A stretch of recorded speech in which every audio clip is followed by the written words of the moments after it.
Hi, I'm Scott the Miniature Maniac, and today we're talking about getting glazed.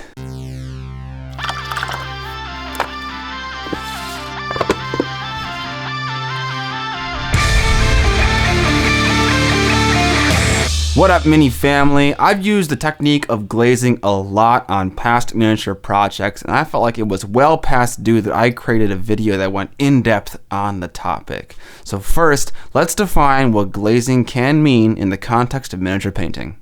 A glaze describes both the method of applying paint and also a general paint consistency. A glaze can refer to a very thinned down paint or ink that is meant to tint a surface slightly. The intensity of that tint is kind of up for interpretation. The amount that one thins their glaze is up to them, but we're kind of getting ahead of ourselves. Let's talk about the verb of glazing and what that can mean and kind of the tricks that are involved with glazing. When glazing, there's one important thing you can't forget. After you load up your brush, you need to dab the majority of the acrylic off of your brush onto a wet paper towel. Then, apply the glaze with the side of your brush. If you don't dab the majority of the acrylic off, we'd essentially be applying a wash to our miniature and flooding it with paint, which is a different technique we've gone over in the past. Okay, now we know what a glaze is and kinda sorta how to apply one, so where do we get glazes? Some companies have prefabricated glazes that come pre-thinned so you don't have to worry about it. My general opinion of these products is that you typically don't need them. Unless glazing plays a huge role in your paint plan and consistency is key, or you're doing something else with them like airbrushing with them, which you can totally do. No, my preference is to create glazes right on my palette. So what do you make glazes with? Let's compare a few products. The good old faithful water, Vallejo Glaze Medium, and Lamian Medium. In all of these tests, I'm using a red acrylic paint and a roughly 4-to-1 mixture of thinner to paint. I also did a test with some red ink and Vallejo Glazing Medium. They all look pretty much the same. There's a dark ring that runs around the application of the water test, and the water didn't wick off my brush as nicely as some of the other products, but for the most part, they all have a very similar effect. I'll reiterate, the majority of the time I find myself using water to make my glazes. It's simple, it's right there, I don't have to think about anything. One thing this test did not really illustrate is how great inks are for glazing and what their properties are, so let's do another test. A simple white stripe with 2 black lines on it. Let's compare acrylic paint and acrylic ink. I'm going to load up my brush like I normally would and begin building up my glaze toward one end of the styrene strip. I'm dragging my brush toward the end that I want to end up the most red because the paint often deposits the majority of its material right at the end of a brush stroke. Then I'll clean my brush out and feather the edge where I started applying the glaze with water. I'll let this dry completely and then do it again, except this time I'll cover less of the surface than I previously did. It's really important to let each layer fully dry. If you're impatient like me, use a hairdryer to expedite the process. I'll keep working my way down the gradient. Depending on how thin your glaze is and how big your surface is, this could take many layers, anywhere from 5 to 20. Fast forward into the future a little bit, and now we can see the difference between acrylic paint and inks.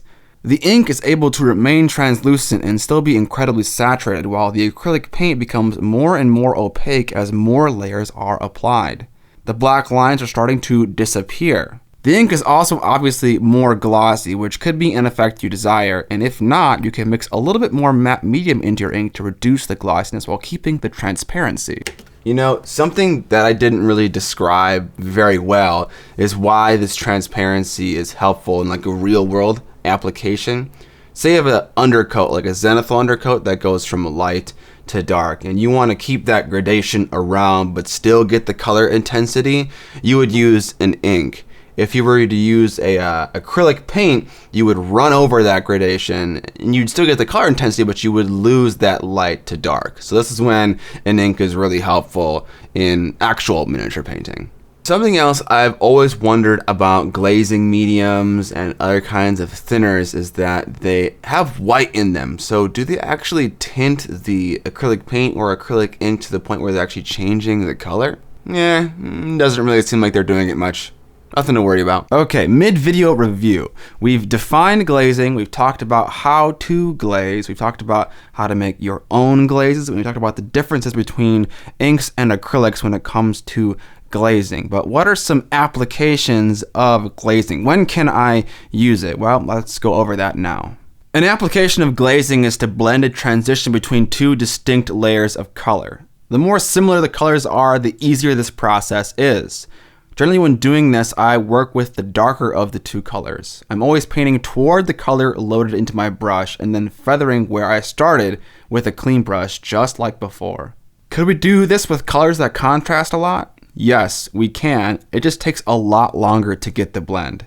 I'll say that typically you're not painting on flat surfaces this massive, so while glazing may look rather finicky with this unrealistic scenario, it isn't really that bad. What about skin tones?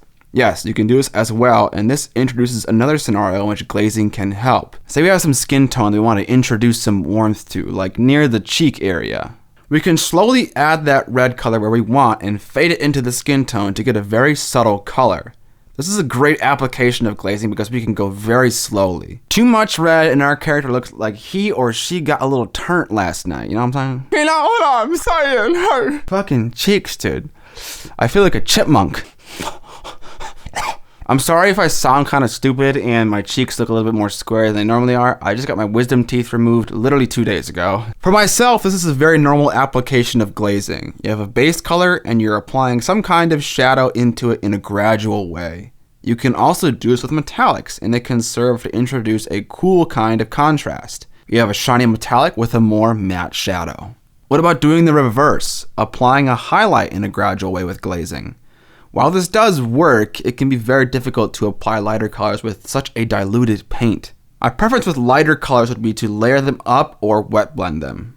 Another scenario I often use glazing in is cleaning up a transition I've already established with an airbrush or wet blending. You can get a really fast, somewhat messy blend with a different tool or technique and then refine it with glazing to save some time while still getting really good results. Alright, now let's see this on a model. I have this witch here who will be part of my kill team that I will finish painting in 2022, and I want to develop a shadow on the underside of her bone-colored knee pad armor. We'll take some chestnut ink, thin it down sufficiently with water, and apply it in several passes, letting each dry and feathering each transition with water until I get the intensity that I desire. This is a pretty effective way to glaze because we're doing it on an off-white surface, so the color of the glaze appears very quickly. It's as simple as that. Because this is so much smaller than the pieces of styrene, we were able to achieve a blend much more quickly without fussing about. Time to get my ice packs back on my face. Hi, I'm Scott from Miniac. Thanks for checking out my video. If you like advanced topics like glazing, I have a whole playlist of advanced topics linked right above. If you like the channel and you want to support it, I have a merchandise store and an Amazon affiliate link and a Patreon campaign, all things linked in the description below. Subscribe or die, and most importantly, don't forget to...